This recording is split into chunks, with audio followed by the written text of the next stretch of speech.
गुजरात के वडोदरा में महिसागर नदी पर जब ब्रिज ढहा तो यह कोई हादसा नहीं था, यह भ्रष्टाचार के जरिए की गई आम आदमी की सुनियोजित हत्या थी। 45 साल पुराना यह पुल बीचों बीच से टूट गया, 10 जिंदगियों को निगल गया, 2 मासूम बच्चों को खा गया। 2 truck, 2 car, 1 rickshaw, 1 pickup van, सब कुछ नदी की गहराई में समा गए।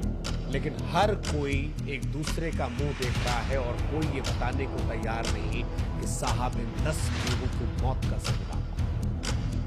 हमने पहले भी कहा था कि इस देश में आम आदमी को मर मर कर बताना पड़ता है कि साहब हम तो मरकर मोक्ष पा लिए, प्लीज बचा लेना नेक्स्ट टाइम किसी और को। लेकिन अगली बार फिर एक घटना होती है और फिर वही सवाल उठता है कि क्या इस देश में आम आदमी की जिंदगी इतनी सस्ती है? अगर सस्ती ना होती तो अप्रैल 2025 में एक गुजराती पत्रकार ने जब दुनिया को यह चीख चीख कर बताया था कि इस ब्रिज में दरार है और यह टूट जाएगा, तो उस वक्त सरकारों ने अपने कान में जो रुई ठूसी थी, जो आंखों पर काली पट्टी बांधी थी, वो शायद हटा दी होती तो आज जनता मौत के रास्ते पर धकेली ना करती। लेकिन इस देश में आम आदमी की जिंदगी कीड़े मकोड़ों की तरह साहब।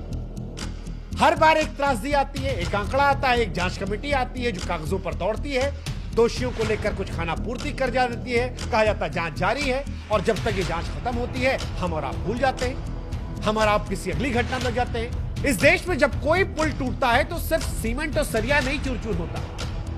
ये बात समझनी पड़ेगी कि परिवार टूट जाता है, परिवार बिखर जाता है, कुचल जाती है जनता की वो आखिरी उम्मीद जो सिस्टम से बची थी, जो ये उम्मीद कर रही थी कि अब शायद आगे इस तरह से लोगों को मरना नहीं पड़ेगा। इसी गुजरात में साल 2022 का मोरबी हादसा याद आपको?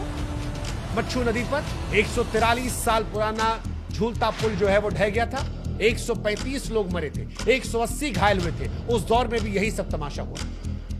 ऐसे ही बड़े बड़े वादे किए गए थे, ऐसे ही जांच का ढोंग किया गया था और नतीजा वही लापरवाही, वही भ्रष्टाचार हर बार होता है और हर बार लोग मर जाते हैं। और लोग नहीं चाहते कि सवाल पूछे जाए, क्योंकि सवाल पूछेंगे तो कोई ना कोई गाली देने चला आता है।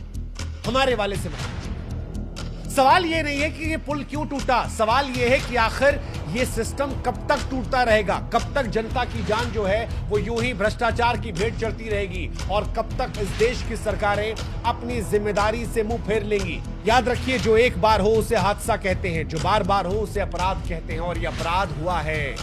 अपराध चाहे वो मोरबी ब्रिज पर हुआ हो या फिर इस गंभीरा ब्रिज पर, हर बार एक ही स्क्रिप्ट आती है। निर्माण होता है, फिर घोटाला, फिर दिखावे में मरम्मत की जाती है, फिर कोई मर जाता है, फिर मीडिया आती है, वो चीखती है, चिल्लाती है, सरकार पर दबाव बनता है।